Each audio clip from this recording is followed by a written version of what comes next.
Welcome back to DadSchooled podcast, the letter rip episode, as we call it. Yeah, there we go. I used the title you wanted. You happy? I'm ecstatic. Letter rip, and and with that great intro, the title is going to be "Living Without Regrets as a Dad." Letter Same rip. thing. Yeah, same thing. Okay. Hi Jimmy. How you doing today? Hey, good. I am Josh. This is Jimmy. This is DadSchooled podcast. We're here for you dads, all y'all dads out there. We're here for you. Even though, fun fact, Jimmy, did you know 90% of our demographics women who watches our podcast? I saw a stat on that. I don't even know how you figure that sort of thing out. There are, from the streaming settings, people who viewed our things on Facebook and whatnot. The demographic so far has been women. But someday we hope to have a large following of dads. Yeah. Not that we don't appreciate the women, because I think that the end goal is for them to point the show to their husbands and be like, look at this great show. You should watch it. It's probably happened already. And they're like, delete. That's okay. Enough self-deprecation this early in the morning. That's right. This is about lifting up dads. Okay. So actually today we're going to talk about dads asking the right questions today to avoid regrets tomorrow. Sounds simple enough. And it might be. Who knows? Yeah. But I mean, our 5-minute episode. Like, that we solved it. So yeah. If at any point in time we solve the problem we're talking about, we're just going to end the episode early. Yeah. I mean, Psalm 90, 12, verse 12 tells us, teach us to number our days so we may get a heart of wisdom. Okay. And I think Moses is trying to tell us right there that our days are short. They're numbered. They're not forever. I think just watching the world today, we kind of know that. We have a sense of mortality. It's ever present because people are always killing people, and it's no fun. You know, if they're not killing people, then some childhood entertainment star that you used to look up to has died or gone off the deep end. So it's an ever reminding cycle of we're gonna die. What are we gonna do with ourselves when we die? Like, do you know God? Do you not know God? You know, that's important to know. And in the end, does it matter if you had that Harley Davidson in your garage? If you had that speedboat in your yard? If you store speedboats in people store speedboats in yards. Yeah, put it somewhere. Okay, yeah. If you have that speedboat in your yard, if you have all those items on your life checklist checked off, or if you look back at your life checklist and it's blank, ooh, what happens then? What if you didn't achieve everything? I guess that's a good question. Achieving things that you want to achieve versus achieving the things that are really important. Like being a dad, being a good dad, being there for your family. So join us as we spiral down this amazing topic. I mean, you already brought up the idea of wisdom. And I mean, that's something that I feel like gets not the attention it deserves so often. I mean, I'm one of those guys that I'm very full of the useless variety of knowledge. I do uselessness. Like, I'm really good at trivia nights and that sort of stuff. Okay. I collect knowledge, but then wisdom is something different. Wisdom is how it's applied, how it's lived out. And that takes more intentionality, more thought, and careful consideration when making a decision and that sort of stuff. And, you know, that's something I think us as dads absolutely could take that time, take that moment to be giving careful consideration to any decision that comes our way. And that's where wisdom happens in our daily life, in the way that we're interacting with our kids, with our spouses, how we're spending our money, putting speedboats in the yard seems like Yeah. a frivolous expense. I don't know should why people would definitely put buy a speedboat in your speedboat for your yard. I wish I had a speedboat in my yard. Probably not a lot of wisdom in that decision. My HOA would not like that, I don't think. Yeah, that's right. Yeah. Okay, so along that same line, like, ask yourself as a dad, this is you asking yourself something. Dad, am I being a man of God? I messed that up. One more time. Dad, am I being the man God called me to be? Am I leading my family well?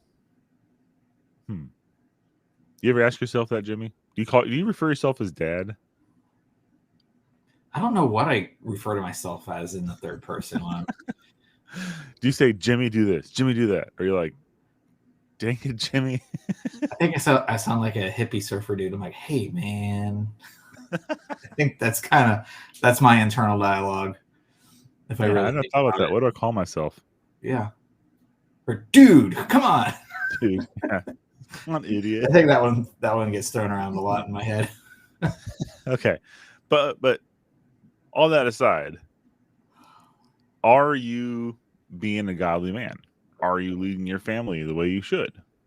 2 Corinthians verse 13 tells us, examine yourself, see whether you are in the faith. Test yourself. Paul wasn't telling believers to doubt their salvation, but to take stock in whether their lives are showing evidence that they are following Christ. As a dad, I look at my life and, do my kids see Jesus in my daily interactions? Are you braiding the cords and flipping the tables on a daily basis with the kids? Or are you being a pushover?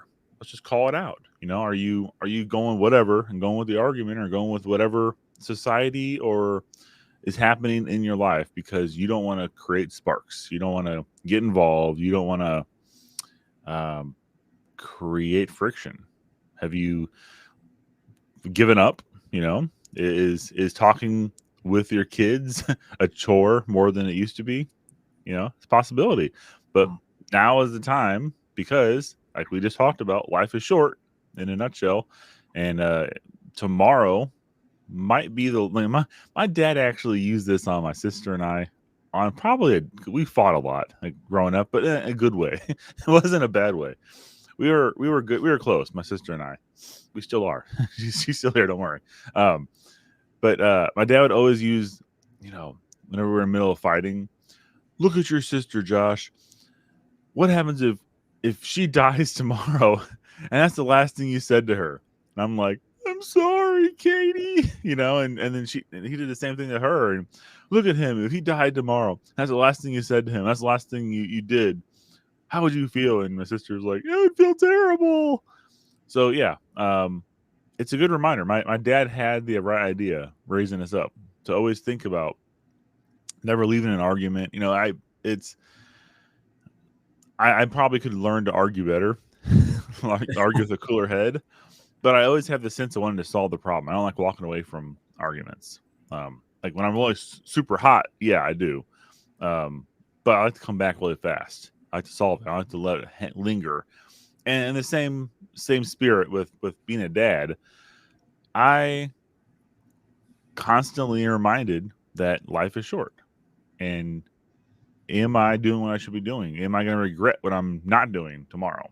And that's, I'm people who know me and know what I do at home, and mainly my family would know that.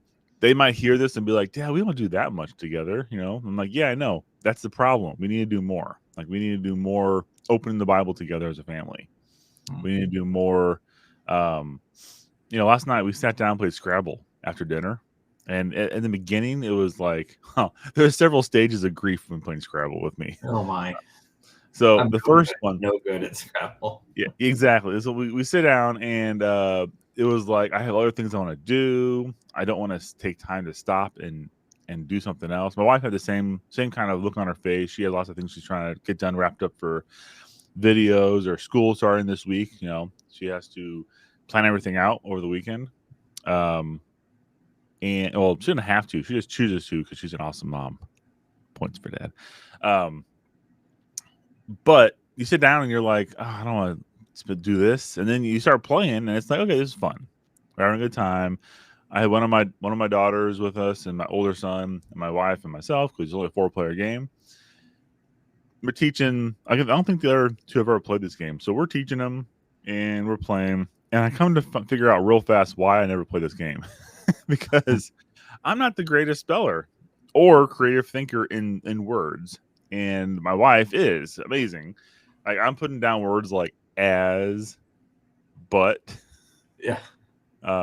Cat, dog, fart, poo, pee. And then she's like putting down longer words, like getting the 60 I don't even know what words she was using. Like getting 60-something points a word. And everyone's like, ooh, ah. In the end, I got like, I don't know, maybe mid-50 score. It was terrible. And then she got like almost 200. And my son, my older son, luckily follows after his mom more in this regard. And he was, over 100.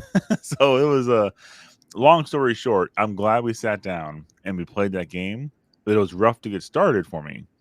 And it's a good memory that I know that I just made with the kids. My kids now, with some of my kids who are there, know that we played Scrabble, and it's not going to be like my dad didn't want to sit down with me after dinner, which has been lately the theme in my house. Is I'm trying to wrap up some side projects, and it's just every time my youngest comes down to me and, Dad, can you play? Dad, can you play? And I'm like getting frustrated at him, and I know that I should spend 5-10 minutes with him and play something. He wants to play a game, so a video game with me. I should just do it, but I feel this looming deadline by the end of this month to get something done. So it's like weighing on me that I should be a better dad, but I'm also trying to like not be selfish or model hard work. Possibly might be the answer. I'm trying to get something done. I don't know. So that's my disjointed self-reflection on, am I being the man God called me to be? I mean, it makes me think of just any of those 12-step programs or 7. I don't know how many steps these programs have these days. I feel like it's always getting more and more. But step 1 seems like it's always in order to solve your problem, first you have to admit that you have a problem. So, that's, I think, where we're wanting to be today in these kinds of the content that we're looking at is, let's just take some intentional, honest self-reflection, and let's take stock, take inventory of where we are in our lives. Let's be honest as men, as dads. Step back and if you can, look at yourself from another vantage point. That is a challenge in and of itself, where, so often I feel like I've got blinders on to just how I actually am, how I actually interact with other people. And here everything makes perfect logical sense. But then once it comes out, then it's a garbled mess. But how do I take stock? How do I take inventory of where am I genuinely? Okay, so now I've got a good grasp, and asking other men in your life, other people you look up to, for feedback, asking your spouse for feedback if you have hopefully the type of communication where you guys can be honest and open without it turning into, turn it into a scorekeeping. Well, you said that about me. Well, I'm gonna tell you about you. If you can do it honestly without it turning into throwing barbs back and forth, that's a great place to start, to take inventory of just who you are, where you're at, where are your strengths, where are your shortcomings, your opportunities for improvement. That's where we got to start. Yeah, and I don't know. I don't know how this fits into what you were just saying and what we're talking about in general, but it's popped in my mind. Like, over the past couple of weeks, I've been thinking about this a lot lately, actually. Like, I keep on repeating this over and over in my head. And I think it's just as a reminder for myself to stay on my toes and not become complacent. What's been in my mind is, I'm going to probably get this wrong the first time I try it. godly men or no, it's strong men. Strong men create good times. Good times create weak men. Weak men create hard times, and hard times create strong men. You nailed it. I nailed it the first try. Whew, You that's did. hard because I keep messing up in my head when I'm trying to go around. But that always reminds me, like, if I become complacent in what I'm doing, and I'm not always challenging things around me that are out of order, um, might fall into that loop. I might be a contributing factor to creating a weak generation of kids. And that's like one of my biggest fears is like I'm on my deathbed or I'm like in my chair drooling out the side of my mouth watching Star Wars reruns 24/7, which sounds amazing.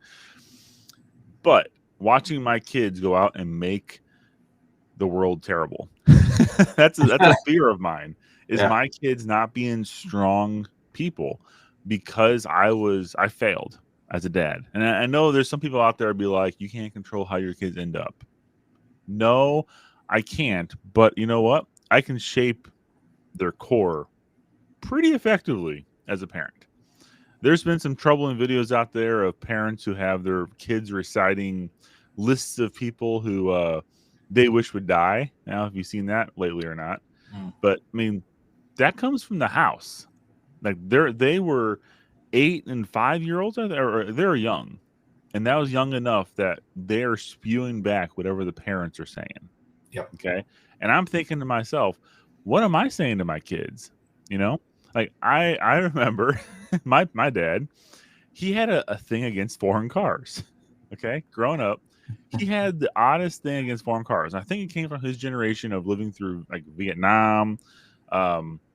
It was he came, he was born in 1949. My dad was born in 1949, so he was at the tail end of World War II.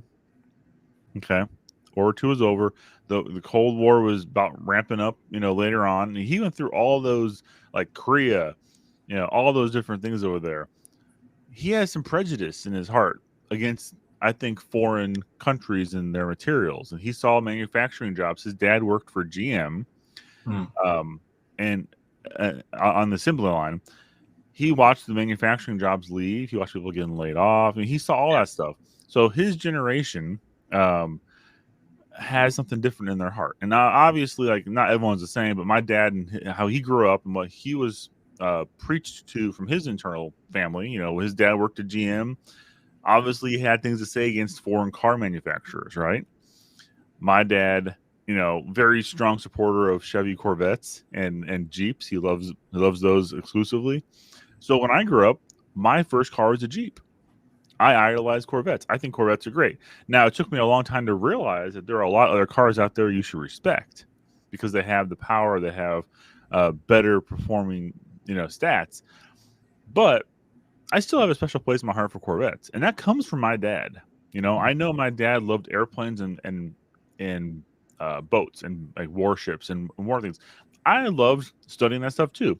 I found it fascinating. I still do, but I truly have a sense of like, I look at a biplane in the air, flying at an air show. I always remember my dad because he loved biplanes. It's things like that. Like, he taught me how to think and what to think and what he liked. And I either held on to that or eventually made my own decisions. Okay. So our kids are the same way. There's certain games that I play, or I would always tell my kids I love playing. And initially they'll be like, yeah, let's play that. And they're all about that. And then they play it, and then they make their own decisions. And I see that. But that initial, like, yeah, if you're not careful, you can lead your kids down the wrong path with a lot of your choices and decisions and telling people what you think about things. Because your kids are listening to you. You got to be careful. Yeah. So that'd be a large parenting regret if I spewed the wrong information to my kids about my bias on something that I might not be completely informed on, but I have a strong opinion, and my kids hear me saying that all the time. That's like a big regret I have if I'm sitting there, like I said, in my vegetable state, watching my kids burn the world because I was an idiot and couldn't teach them correctly. So, yeah, I guess that's a driving factor for why I do what I do sometimes. Oh, and there's the deliberate open layer of what we're teaching our kids, where we do an actual, sit down, kid, let dad learn you something. There's that direct method of teaching, but then there's all of the subconscious everything that kids just soak up like sponges. I mean, I look at pictures of me and my dad standing together now, and I'm like, I stand just like him. Like, it's all these, like, all these things that without trying, without thinking, he taught me how to stand, like the posture that I have, and that's just what's unique about this? Are you like rolled forward like caveman style? What are you talking about? I don't know. Just you just have to see a picture. I don't know. Okay. I'll see if I can find a good one for you sometime. I need you to send a picture to me later. But it's just that's the sort of stuff that goes on in the daily life. Our kids spend so much time with us. Hopefully, we're spending so much time around each other. They can't help but just soak up some of our just who we are, and we pass that on. So being mindful of what that sort of stuff is, like you're talking about, where you see the families online, the way that their kids are showing either respect or lack of respect towards their parents. And yeah, I think you're absolutely right. So much of that is a learned behavior, and it's not, the parent did not sit their child down and say, when I speak to you, this is how I would like for you to speak back. That wasn't like a direct lesson that was given, but it was a lesson that was given. That's a huge reminder for me.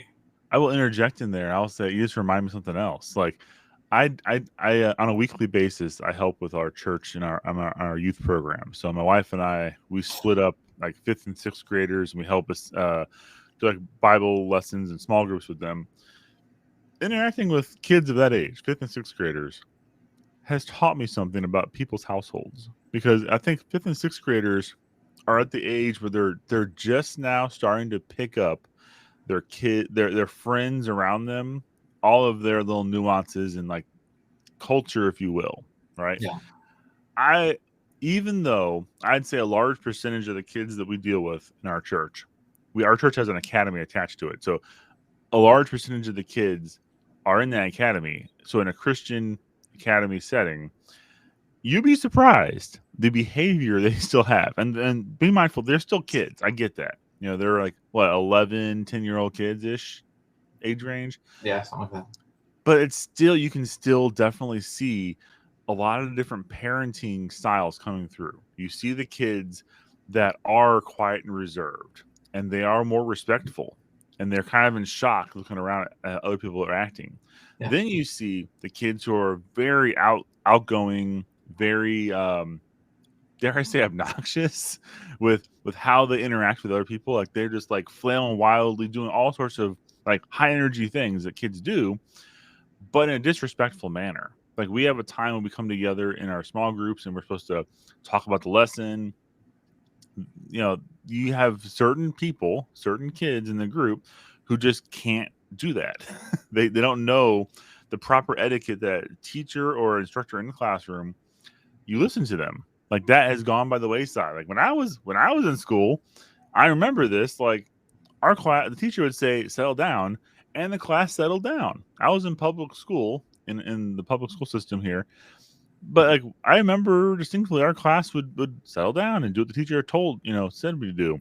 Yeah, there's a little bit of rowdiness, and my report card always said talks too much on it. I get that.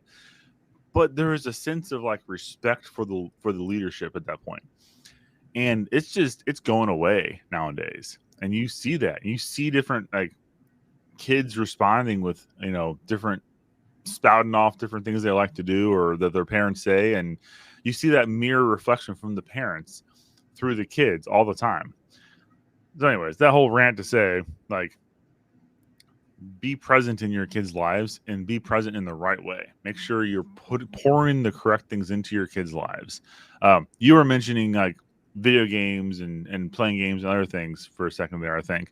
And that got me thinking also, just because your kid likes playing video games, and this is coming from a video game person myself. So parents who are not electronics or not technologically savvy, listen up. This is for you. Okay.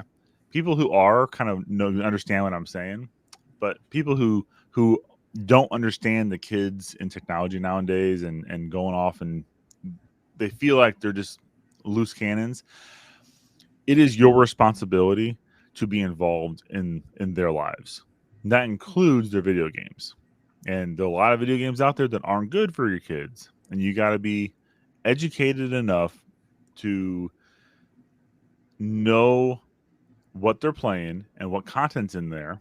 And if it means you have to research a bit to figure out how to block something, then you need to do that. Your kids rely on you for guidance on how their character is shaped. And by just letting them run the internet free, roam their phones free, you're doing them a gigantic disservice. And you're contributing to the possibility of them going down the wrong path in their lives. It's pretty. You got it. I think a piece of that even is not just so much. I mean, the debate around video game violence was raging when we were growing up, in the 90s and whatnot. But today it's there's a whole nother layer that's not just the content of the game itself, but are your kids plugged into community online? Yes. Who are they talking to? Who's pouring into them when no one else is around? They've got their earphones on.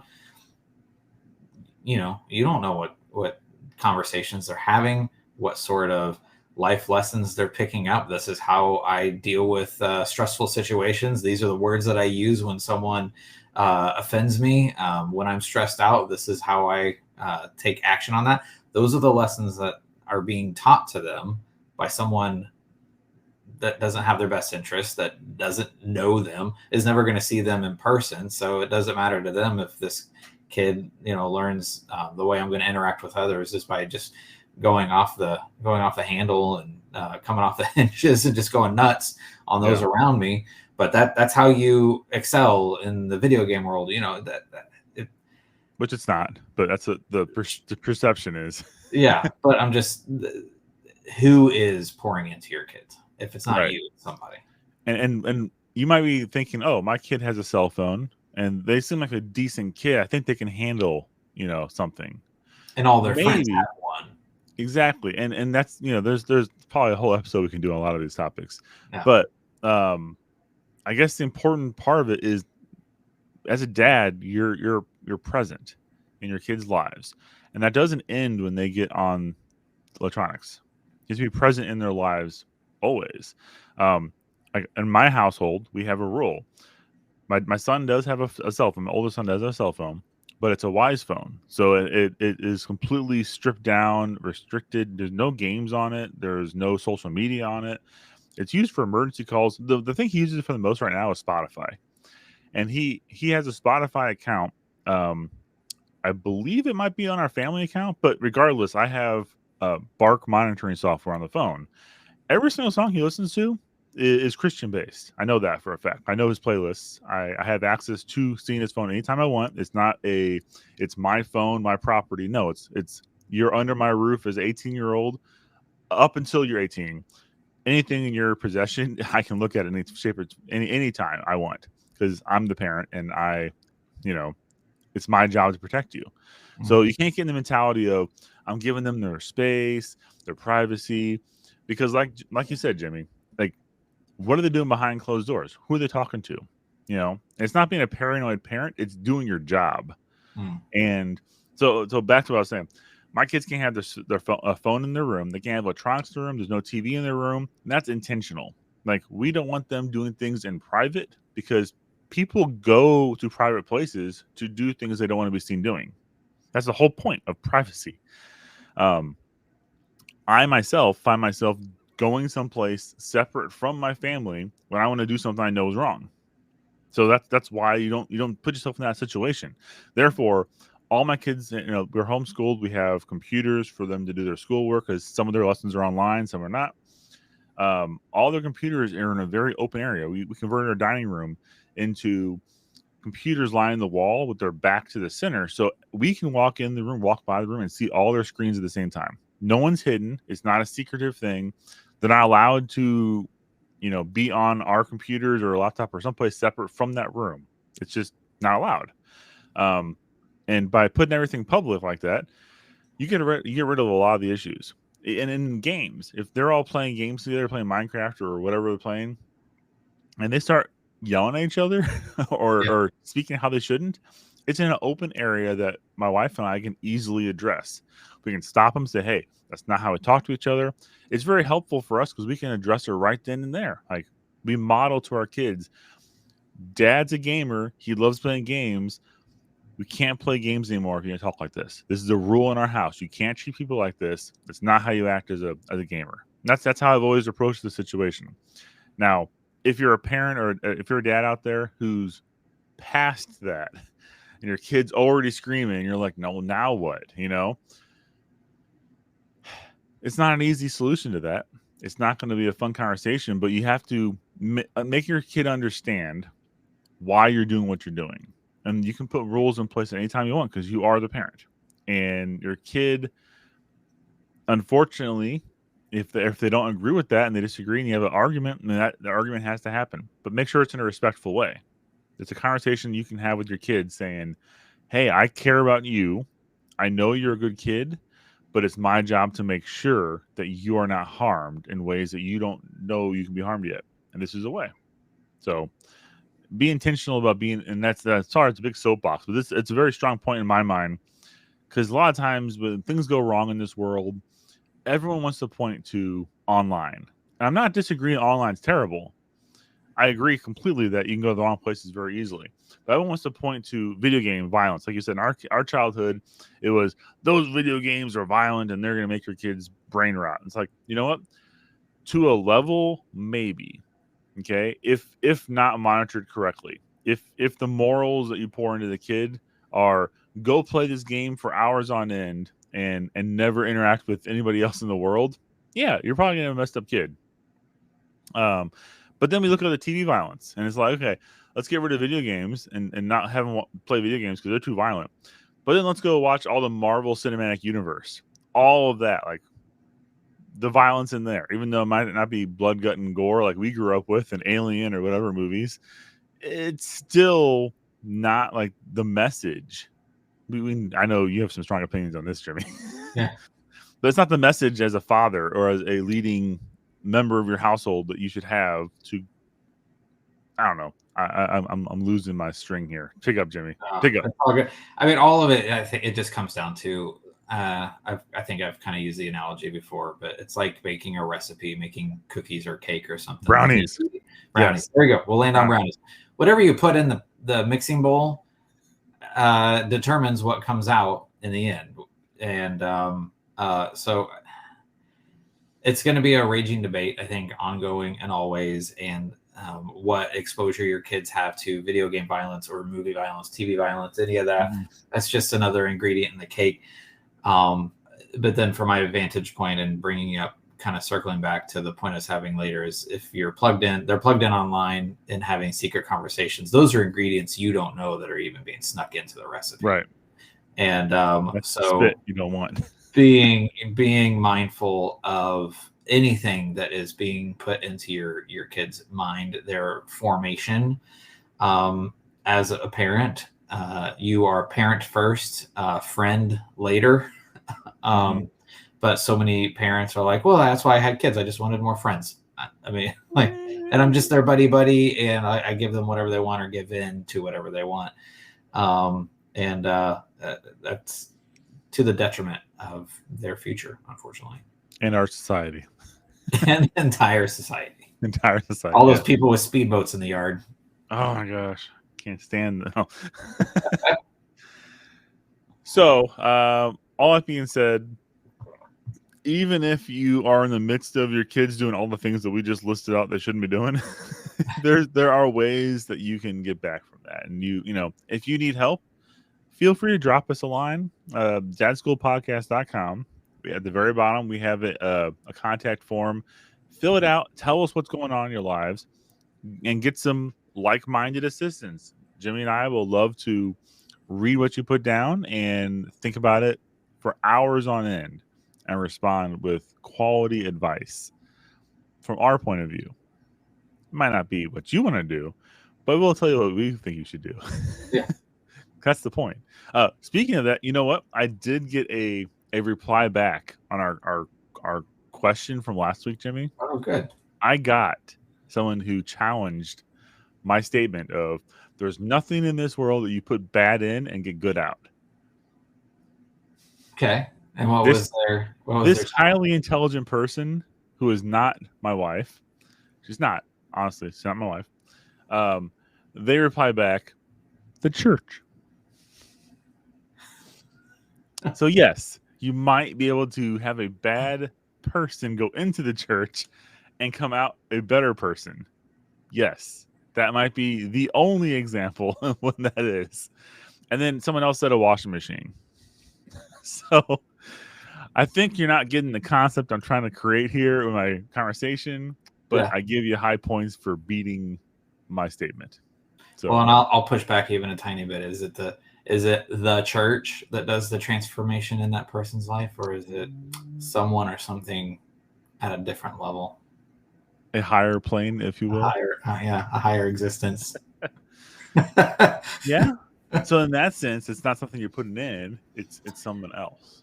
Yeah. Okay. Anyways, so Jimmy, we are experts in our own lives only, right? We can probably say that. Oh yeah. Yeah. So expert. I'm an expert in my life. Jimmy is an expert in his life, and our advice comes with that caveat. So, with that being said, what's some daily practices, Jimmy, that you can do to avoid regrets? Oh goodness. Choosing each day to live with intentionality. I feel like my default setting that I just slide into is just passivity, just going into a routine or a rut, if you will, and just like each day comes, each day goes, and not taking intentional, thoughtful action and choices. Mm-hmm. So waking up each morning and deciding I'm going to make the most of this day. I'm going to find ways to challenge myself, to grow myself, to better my relationships, better my own intellect. That's a matter of will. And I'm not the best at it, but I am trying to start my days in that way. Now, what kind of self-evaluation do you do to catch that kind of stuff? Like, do you have a Huh. Okay. Yeah, that's about it. That's about it. That's great, Jimmy. Thanks. Contributions from that side of this. No, you have to quiet yourself and not have distractions. It was something that I tried to do a long time ago. I was realizing I always had my iPod with me. This tells you how long ago this was, but I always had music in my ear or whatever I was doing. I just always had something playing in the background, and realizing, I think what I went through back then was like, I didn't like silence. And what was it about silence that bothered me? So trying to keep that incorporated in my life, and it's gone through ebbs and flows. But that's what I've learned about myself. Like, I have to have a quiet moment without other distraction, without other voices, without other sounds, just quiet and nothing else going on. And then I can stop and actually think and take assessment of what's going on, because I'm too easily distracted. We call it squirrel syndrome. Yeah. Oh yeah. Okay. So a practical tip from this expert of myself, who definitely needs to do more of this, is opening the Word on a daily basis. Now, the ideal time is 6 hours in the morning and then 6 hours at night. Yeah. That's the ideal time to be in the Word. But if you can't be in the Word 6 hours in the morning and 6 hours in the night, you can probably find other ways to do that. So there's some podcasts I listen to, DadSchooled podcast for we're not entirely shoving sermons down your throat constantly. So it may be not us as a source for your Bible, but through the Word, TDW, through the Word, TTW. Yeah, it's on the Bible app on my phone. But you can look up Bible plans and pick books to the Bible, and it goes through an expository preaching style reading the scripture, explaining it, giving you background history is great. It's good for a quick deep dive on the way to work. I used to listen to it all the time when I was driving into the office before this became my office here. That's a problem because I used to get that on a daily basis driving to the office, and now I don't.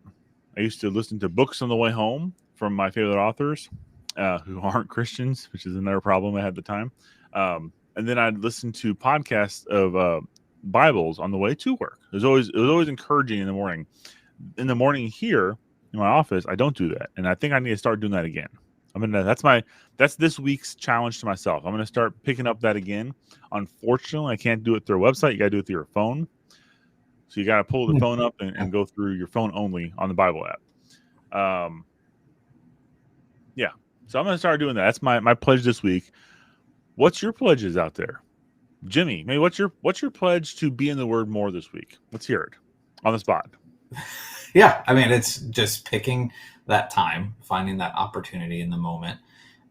If it's setting your alarm clock an extra 10 minutes early and not snoozing it, that extra 10 minutes, then that's a start.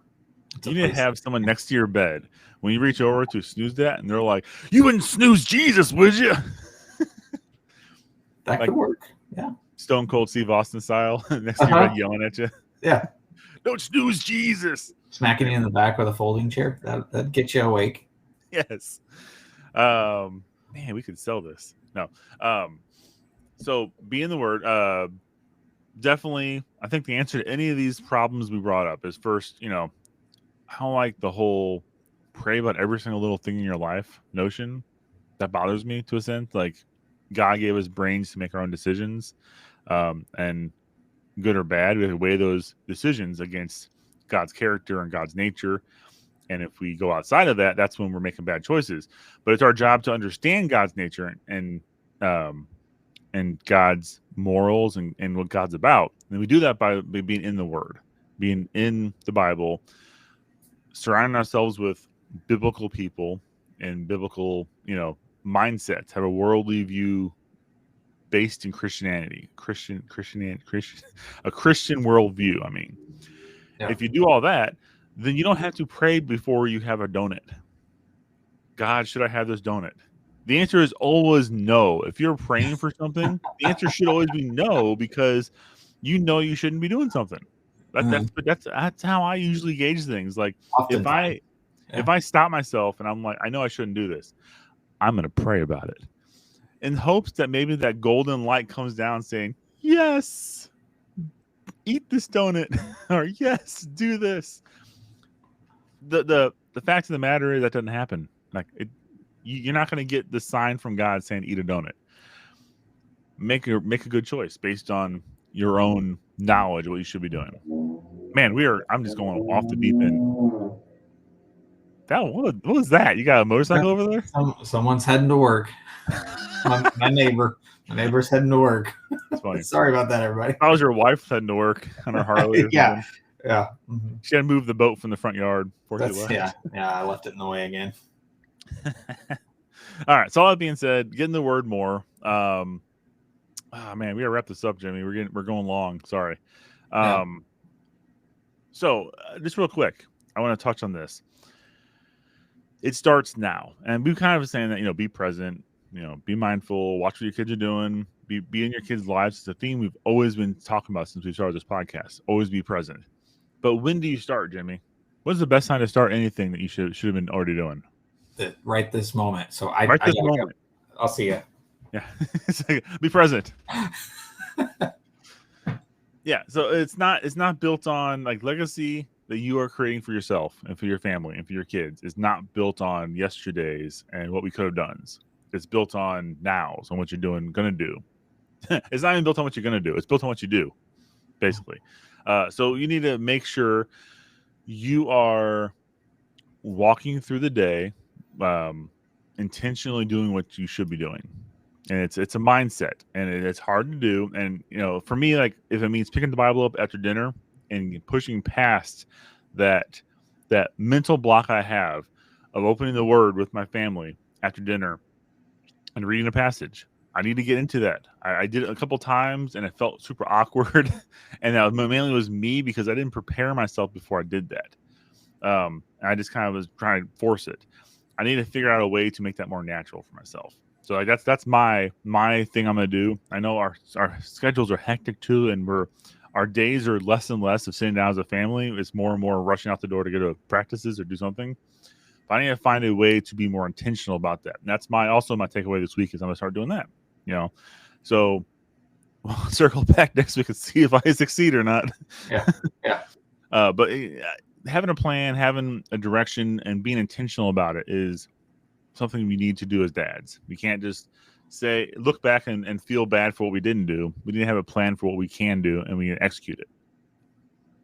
I mean, and the idea of a legacy, when we flip through, like an overview history book, it almost gives the impression that people with lasting legacies had like a moment of their life. They made a decision, and now they're remembered forever because of a singular moment or a singular phrase or something that happened.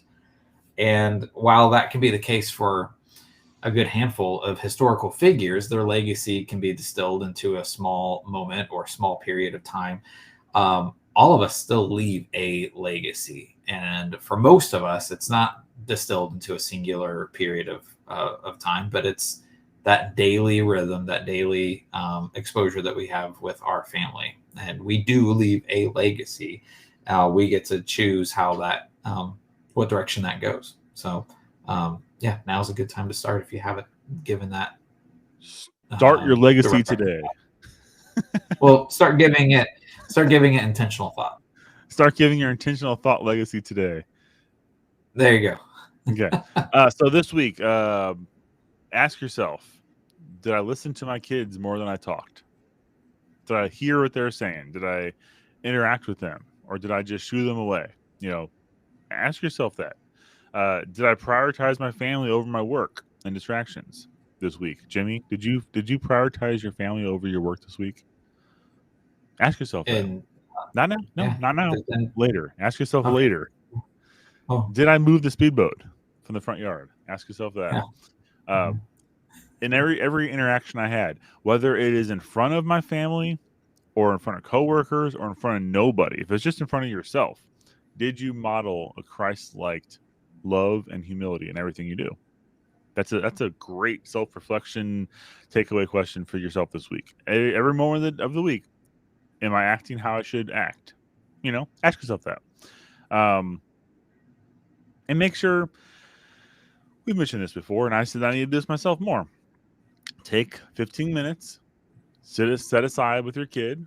If you have 10 kids, that's going to be a lot of time per kid.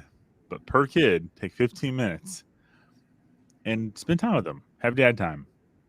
Do something with them. You don't have to spend money to do this. You don't have to go out and do something. You can just sit with them and do what they want to do because they remember your efforts to do that. I remember my dad stopping his busy schedule and going out and playing catch with me in the backyard. I was terrible at sports, but he threw a ball back and forth with me, and I remember that. That was fun. I never played baseball professionally. I was terrible. I never even made a team ever. But I remember throwing a baseball in the backyard with my dad. As funny as that sounds, but it was an enjoyable experience, and it is something that I think is important that us as dads do something with our kids. Whether it's definitely not going to be something we want to do. Guarantee you're not going to want to do it, but you got to do it, and don't make a big deal about like, oh, this again, or I hate doing this. Just do it, and enjoy your kids' enjoyment. Watch their faces when you start doing something with them like this, because you'll be encouraged by it. Yep. What else? What am I missing, Jimmy? Anything else? You got it. You got it? Okay. Yeah. Yeah. So if you like this content, even if you don't like this content, you should definitely like and subscribe and share all of your stories with us. DadSchoolPodcast.com, or hit me up on Facebook, hit me up on YouTube, wherever you find us. We're on Spotify, Apple iPad. I can't have our Apple crap works. We're on Apple. Find us, send messages, send us a thumbs up. If you don't like what we're doing, message us as well. I love hearing negative comment as much as positive comment. I will promptly delete it if it's terrible comments. But if it's constructive comments, I'll take it to my heart and then take it to Jimmy's heart, and then we'll both throw it away. But really, we appreciate feedback, positive, negative. Like, subscribe, share. Closing thoughts, Jimmy, before I pull the plug. He's like, please, end it. No, I'm in a haze today. I apologize. You're hazy. That's fine. So hazy Jimmy is signing off. Josh is signing off. We'll see you next week. Be intentional. Be there for your kids. Have a good day.